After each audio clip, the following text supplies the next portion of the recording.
Bueno, han sido 2 días intensos, 2 días pues realmente repletos de conocimiento, ¿no? Y básicamente un conocimiento, como todos sabéis, vinculado a la sensorialidad. Nosotros básicamente siempre nos hemos movido en el terreno de la sensorialidad, bueno, abusando o apropiándonos de lo que ya se ha ido publicando, se nos ha ido contando, pero sobre todo y además de una forma muy intuitiva. Sabemos que al final, más allá de lo que es el propio funcionamiento de los sentidos, que después habrá más ponencias que tocarán esto, a nosotros lo que nos llama mucho la atención es después cómo se descodifican. Pensar que a veces pensamos o entendemos que nuestra manera de interpretar las cosas es algo innato. Por poneros un ejemplo, sabemos que los ojos ven, los oídos escuchan, las manos tocan, el olfato huele, la boca saborea. Pensamos que cuando algo nos gusta o nos desagrada es una decisión autónoma, que nace desde nuestro interior. Pero pongamos un ejemplo. Nosotros tenemos aproximadamente unos 20.000 genes. Estamos compuestos de 20.000 genes. Miguel, ¿es así o no? Más o menos. Pero hoy se sabe que cada uno de nosotros portamos, por cada gen que portamos propio, aportamos 300 de base, que llevamos básicamente bacterias, virus. Claro, si lo pensáis fríamente, llevamos más genes que no son nuestros, cerca de 8 millones de genes, 2 de ellos repetidos, más o menos se calcula, y pensamos que el conocimiento es algo parecido. Es decir, pensamos que las ideas que nosotros tenemos, esas ideas que nosotros vamos produciendo, no están influenciadas por todo lo que tenemos en el entorno. Pero es que en el fondo vemos como nos han enseñado a ver, tocamos como nos han enseñado a tocar, saboreamos como nos han enseñado a saborear. Nosotros en Mugaritz hemos vadeado, hemos ido trabajando todo lo que son básicamente experiencias, desde el día 1. Desde que comenzamos hace 18 años nos interesaba mucho la construcción de experiencias. Y es complejo, es muy complejo, porque, insisto, no se queda en algo sencillo, porque después todo lo que los sentidos nos aportan pasa por muchos filtros. Y de hecho, para que veáis la complejidad, os vamos a poner este primer vídeo.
Bien, pues de todas estas palabras que habéis visto,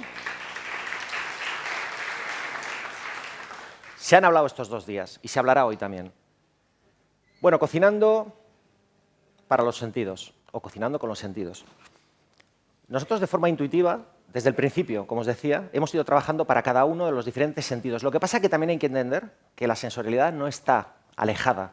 Unos sentidos de otros no los alejamos. Es decir, cuando tú puedes incidir sobre algo, sobre un sentido, de una forma, si queréis, más orientada, pero en realidad todos intervienen. Es decir, cuando nosotros hablamos de texturas, en realidad no podemos desligarlo del resto de los sentidos. Y parte de la riqueza y la complejidad de todo esto tiene que ver con esto. Esto que veréis unas barritas de incienso. Bueno, pues lo que se come ahí son las barritas de incienso, con la ceniza. Eso es una base de corteza de eucalipto que recogíamos alrededor del restaurante, lo colocábamos en un plato y salíamos así, salíamos de esa manera, echando humo y produciendo un olor. Claro, la gente de forma inconsciente hacía una asociación entre lo que veía y lo que estaba sintiendo. Y el olfato es muy curioso porque tiene la capacidad de dar mensajes muy rápidos, y es curioso porque en un restaurante donde tienes gente de más de 70 nacionalidades distintas, cómo un mismo aroma puede evocar situaciones distintas, ya no a cada uno por su lugar de origen, sino en base a las vivencias que ha tenido. Hemos hecho más platos, vinculándolos al aroma. Esto es muy curioso. Trabajando sobre la vista. ¿Cómo anticipas una experiencia? Claro, ¿vosotros os comeríais esto? ¿Quién ha dicho que no? ¿Quién ha dicho que no? Claro, esto es una banana que nosotros la trabajamos en una que se conoce una fermentadora coreana. Esto para que veáis cómo funciona el tema de la ciencia, ¿no? Esa interacción ciencia-cocina. Toda la vida se ha dicho el ajo negro que se elabora en estos recipientes es un ajo fermentado. Trabajando con los científicos de ASTI, empezamos a analizarlo y nos dimos cuenta que no, que es que no era una fermentación. Por la temperatura, por el tiempo y por el calor que se produció dentro de lo que es el proceso, en el proceso de elaboración, nos dimos cuenta que en realidad era un paramento enzimático, era una caramelización, que después derivaba en una caramelización. Y lo que históricamente la cultura coreana lo ha utilizado con raíces y tubérculos, nos decían, mira, esto no se puede hacer con nada que esté por encima de la tierra. Bueno, ¿qué hicimos en Mugaritz? Pues coger un plátano y meterlo. Basta que te digan que no puedes hacerlo. Y esto es lo que puede aportar la cocina a la ciencia, ¿no? Que somos unos osados, a veces desde lo intrépido, a veces muchas veces desde la ignorancia y desde luego la ingenuidad. Pero bueno, conseguimos hacer este plato que en realidad, esta banana, que se ha fermentado durante 9 horas, caramelizado durante 9 horas, la servíamos con un jugo de marisco también negro. Hacíamos un enlace entre el plátano y el marisco. Pero es que no es una mezcla aleatoria.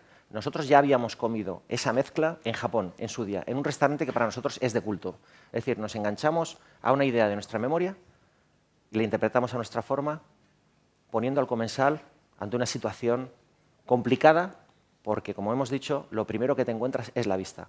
Y hablando de la vista, dejadme que os cuente esta anécdota. Nosotros, uno de los productos que traemos, que hemos manejado básicamente en temporada, son los chipirones de anzuelo. El chipirón de anzuelo, cuando es muy fresco, tiene una tersura bastante importante. Para mucha gente, por desconocimiento, no saben que ese factor de textura es un valor. Para nosotros es un valor. Hay mucha gente que lo conoce el calamar, que lleva varios días pescados, que tiene una textura, si queréis, más mórbida. Bien, nos ocurría que había gente que se nos quejaba de la dureza. Y el problema era que los cuchillos no cortaban mucho. Y cuando alguien coge un calamar, empieza a cortar y tiene que serrar, antes de meterse el calamar en la boca, simplemente con el gesto, el tacto y la vista, anticipando con la vista, él ya había descodificado que aquello estaba duro. Dijimos, vamos a hacer una prueba. Pusimos unos cuchillos que cortaban como ¿cómo se llaman? Cuchillas de afeitar, que cortaban aquello de una forma como si fuera mantequilla, y cambió toda la realidad del lugar. La gente ya no se quejaba del chipirón. Es decir, anticipando, en el gesto de anticipación, cambian muchas cosas, pueden cambiar muchas cosas. Bien, texturas. Somos unos apasionados de las texturas en Mugaritz. Os voy a decir, de base, seguramente en la cultura del País Vasco, las texturas es uno de los elementos que yo destacaría más. Este plato es muy curioso porque básicamente la base, el fundamento son huevas de besugo sin fecundar. Ni siquiera han tocado el agua dulce porque les cambia la textura. Son como cientos de pequeñas perlas de agua de mar que te estallan en la boca. O sea, la cantidad de placer que te dan las texturas, para mí, es algo a reivindicar y algo a explorar. Nosotros, como os he dicho, es algo de lo que llevamos trabajando mucho tiempo y que reivindicamos. Deberíamos de hacer muchas más cosas vinculándolo al tema de las texturas. El sonido. Parece como que siempre que hablamos de gastronomía, ¿no? ¿Qué pasa con el sonido? ¿Qué pasa cuando el sonido también es un anticipador o un elemento más de una comida? Ahora dejadme que os hable de creatividad. Desde el punto de vista convencional, hacer un merengue que en el momento de secarlo en la secadora, deshidratadora, en el horno, se quedaba hueco, si tú tienes una educación, una formación ortodoxa, es un error. Nosotros vimos una oportunidad. Descubrimos que haciendo merengues de Jota, los merengues se quedaban vacíos, huecos. Y os digo, alguien de formación ortodoxa lo hubiese tirado. Nosotros dijimos, aquí hay una oportunidad. Les hicimos un agujero y lo rellenábamos de una base de gamba seca, cebolla caramelizada seca y unas especias. Lo cerrábamos, lo sellábamos y lo servíamos, tal cual lo veis, con un poquito de pimentón. Aquello iba a la mesa y a la gente le cantábamos, le decíamos, mire, sonajero de gambas y especias. ¿Qué hacía la gente? No podían reprimirse. Lo cogían y lo hacían sonar. Y anticipas, con tu imaginación, con tu experiencia, lo que después vas a comer. Hablamos con un músico de aquí del País Vasco, que es Kepa Junquera, y le dijimos, queremos hacer un homenaje a la gente que viene, a la gente que nos visita, a vosotros, a la gente que está en la cocina, que vienen de todo el mundo a participar, a construir un restaurante como Mugaritz. ¿Y cómo? Con un aurresku. Y hemos utilizado la música de los sonajeros de Mugaritz y el aurresku para hacer este homenaje.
Bien. Vale. Umami, sabor. En este caso, vinculado a lo que son sabores reconocibles, tradición. Una cosa que me ha llamado del plantel de gente que hemos estado trabajando estos días es cuando comisteis una elaboración de Mugaritz, que no es fácil, pero dijisteis, es asqueroso. Y dije, ¿por qué dicen que es asqueroso? Los asquerosos son ellos, o sea, ¿por qué dicen que es asqueroso? Estos son, como veis, algo así como unos profiteroles. Todo a cómo asociamos unos profiteroles. Es importante decir esto. Me estoy centrando en cada uno de los sentidos, ¿bien? Pero veréis que es imposible disociarlos, porque hay sabor, hay olor, a veces hay sonido, de una forma más presente o no, pero aquí también es muy difícil, y más en una presentación, desligar la parte visual del resto de los sentidos. Pero esto sería umami. Estos son proteínas, aminoácidos concentrados, además de una base cultural, yo lo conocemos, y los servimos como si fueran chocolate sobre unos profiteroles. En realidad, los profiteroles nos sirven de matriz para hacer más llevadero un sabor tan contundente. Bien, y este nos encanta, porque es un plato que, de alguna forma, engloba todos los sentidos, más cosas.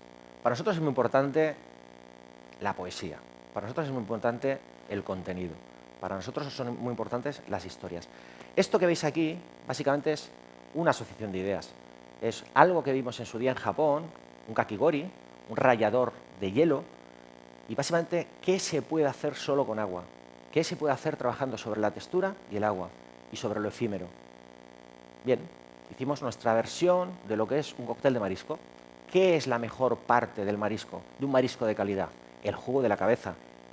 Bien, la textura, el cuerpo, la matriz del hielo, una textura, como os digo, muy efímera y un jugo de cabezas de carabinero muy concentrado, simplemente juntando uno con otro. Lo vais a ver porque es muy poético.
Okay. Bien, la ciencia como mecanismo para modificar, para cambiar la realidad. Estos son 4 platos también curiosos. Aquí veis algo y en realidad hay otra cosa. Voy a ser rápido. ¿Veis un flan? Un crème caramel de toda la vida. Básicamente, tú anticipas lo que te puedes encontrar a través de lo que ya conoces, rebotando como si fuera un frontón en tu experiencia lo que te está entrando a través de la vista. ¿Cuál es la sorpresa? Que la base en realidad no es una base de huevo, un flan, sino que básicamente es un tofu que hacíamos en casa, utilizando nigiri, con un jugo de carne que, volvemos a explicar, nos sirve el cuerpo como matriz para aportar un sabor. Debajo tenemos una berlinesa. También importante conocer el proceso, por eso es importante la ciencia. Saber cómo expande, cómo la temperatura ayuda a la expansión, cómo conseguimos fijar todo lo que son los almidones, tac, en la desnaturalización para que coja la forma perfecta. Volvemos a anticipar en una berlinesa una elaboración aparentemente dulce, la pasamos al salado. ¿Podría ser un jugo de fresas? No, bueno, es un jugo de marisco. Arriba tenemos un macarrón. Todos conocéis los macarrones. Bien, volvemos a lo mismo. ¿Cómo conseguimos, a través de la ciencia, modificar eso? Básicamente se hacen con claras de huevo. Y tienen que ser claras de huevo viejas, además. La principal proteína de todas las que tiene la clara de huevo es la albúmina. Bien, sabíamos que la sangre tenía albúmina. Cambiamos las claras por albúmina. Montamos la sangre, ¿de acuerdo? Y hacemos toda la elaboración tal cual. Pero haciendo otra cosa, que por eso me molesta, porque este es el plato que dijeron mis amigos científicos que, bueno, que era una mierda, así de claro. Bien, dicho esto, importante que conozcáis que en todo Centro Europa, básicamente toda la vida, se han hecho elaboraciones tipo los civet, tipo los salmís, donde se ha utilizado la caza, se ha ligado con la sangre y se ha acompañado de guarniciones dulces. Bueno, si no tenéis cultura, chicos, salís de los laboratorios y empezar a comer, empezar a comer. Bien, y por último, ¿qué veis? Un turrón. Un turrón. Es un turrón. Aquí hay gente de fuera que pregunta al de al lado qué es un turrón. Bien, pues no es un turrón. Hemos utilizado un microorganismo, en este caso el tempe, sobre unas avellanas que las hemos cocinado como si fueran legumbres, cultivarlo y durante 48 horas, 3 días, a unos 30 grados, dejar que se desarrolle. ¿Qué es lo que pasa? Que si tú anticipas la experiencia comparándola con lo que tú conoces que es un turrón, con lo que esperas, la sorpresa es mayúscula. El único enganche que hemos podido encontrar para que aquello no se fuera mucho de las manos y quedara en la extracción total es el jugo de almendras tostadas con pimienta que hay al lado. ¿Por qué viene la gente al restaurante? Mirarlo.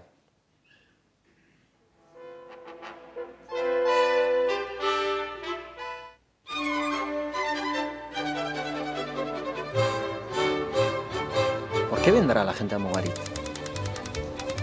Por las vistas.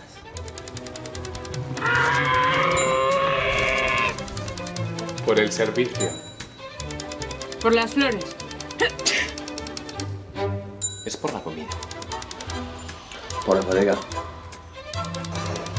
¿Por qué viene la gente a Mugarit?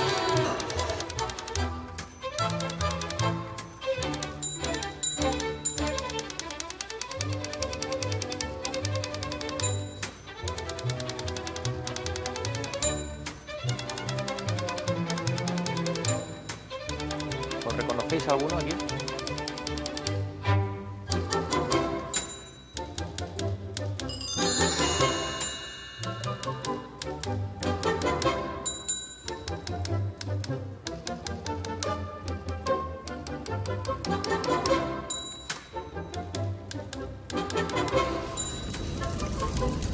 Por mí.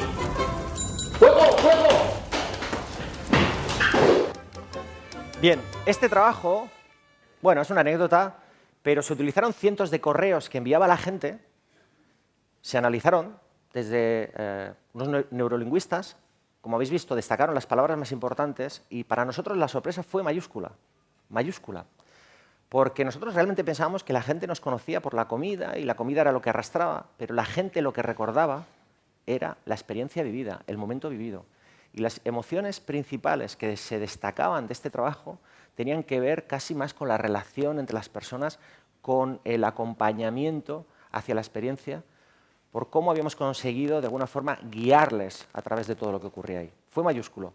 De hecho, ayer a la noche, durante la cena, lo estuvimos hablando algunos de nosotros. Esto nos llevó el año pasado a hacer un trabajo con varias universidades, entre ellos la Universidad de Humboldt en Alemania o la Carlos III en Madrid, también con un grupo de psicólogos, neurocientíficos, analizando datos de muchos de los clientes que venían. De aquí van a salir 3 artículos científicos. Y una cosa que, de alguna forma, todavía se están analizando esos datos porque son una cantidad ingente. Daros cuenta que más allá de lo que la gente dice, hay claves que te indican lo que la gente siente y que es como un polígrafo, ahí sí que no puedes mentir. El mismo menú para todos, ¿de acuerdo? Con lo cual, más o menos, podíamos estudiar preferencias, expectativas. Una cosa que es muy curioso para nosotros es cómo las experiencias compartidas se resuelven también en base a la opinión de la persona líder en esa mesa. Y que de alguna forma, algo que algunas veces os hemos contado, ocurre. Lo vamos comprobando, primero de forma empírica, pero ahora gracias a la ciencia también. Intuimos que en el fondo una experiencia que no solamente te deja como espectador, sino que realmente saca algo de ti, este tipo de experiencias sacan lo que tienes para dar. Es decir, si tú eres una persona escéptica, amplificaremos tu escepticismo. Esto es para los científicos, esto se llama microscopio, amplificador. Si tú vienes cabreado, te sacamos tu cabreo. Si tú vienes feliz, hay motivos para que te vayas más feliz. Y si tú eres una persona creativa, inducimos a que esa creatividad se amplifique. Es un trabajo muy bonito. Muy bonito. ¿Y qué nos hemos dado cuenta? Que en el fondo somos constructores de contextos. Al final un restaurante no deja de ser un constructor de contextos. Un ejemplo, hacer un plato, una vez más, con ayuda de la ciencia, basándonos en un concepto abstracto. Estoy terminando, Unai. La vanidad. ¿Podíamos conseguir hacer un plato que inspirara o que fuera como la vanidad? Aparente, precioso, ¿no? Apabullante, dorado, brillante. Vamos, pero luego rascas y hueco. Bien. Siguiente paso. Esto nos costó bastante, casi un año de trabajo, porque no éramos capaces de conseguir la tensión superficial adecuada para que unas pompas de semejante envergadura se mantuvieran. Pero eran efímeras. Claro, la derivada. Estos días hemos hablado de trampantojos. Si tengo jabón, pues ya hacemos este plato. Te lleno una ducha si quieres. Son pompas de miel. Pero es una derivada natural. ¿Cómo no voy a hacer pompas si he conseguido hacer las mismas pompas que he puesto en una bañera? Pues te las comes, si te atreves. Pero ¿cómo conseguir que nos escapen. El siguiente paso, siguiente reto para nosotros, que unas pompas que ya de por sí eran complicadas de hacer, conseguir que nos escapen. Y lo conseguimos el año pasado. Son estas pompas que, gracias a una fibra y trabajando sobre la acidez, bueno, conseguíamos fijarlas y que perduraran. Esto fue para nosotros un hito, pero vamos más allá. ¿Y la inmortalidad? ¿Y la poesía? Bien. Sí, este año, cuando las hemos liofilizado. Y se nos han convertido en una cosa delicadísima que solamente tocándola, eso pesa nada, 2 gramos, 3 gramos, la tocas con un dedo y se deshace inmediatamente. Es como una hortensia seca, como una flor seca. Bien, más allá de buscar algo como la inmortalidad, que nosotros tampoco es nuestra meta, lo que sí nos ha servido este encuentro, lo que sí creemos que podemos aportar es nuestro granito de arena para que entre todos, haciendo comunidad, podamos conseguir que el conocimiento y las tecnologías, más allá de suplantarnos, nos ayuden a conocernos mejor. Y esto es lo que vamos a tratar de hacer, con vuestra ayuda. Y el ejemplo es, de todo esto, el resumen final sería esto que daba pie de entrada a lo que ha sido Brain Eaton y con lo que nos queremos despedir, que es este pequeño vídeo. Es tan multisensorial que no tiene sonido. Bien. Aquí podríamos resumir lo que es una experiencia gastronómica.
Si te quieres por el pico divertir, cómete un cucurruchito de maní.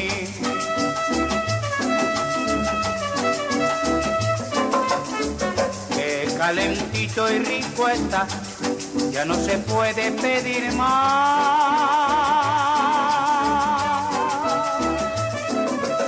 Ay, caserita, no me dejes ir. Bueno, en cualquier caso, muchas gracias a todos por haber confiado que lo podemos hacer. Muchas gracias, de verdad. Un abrazo.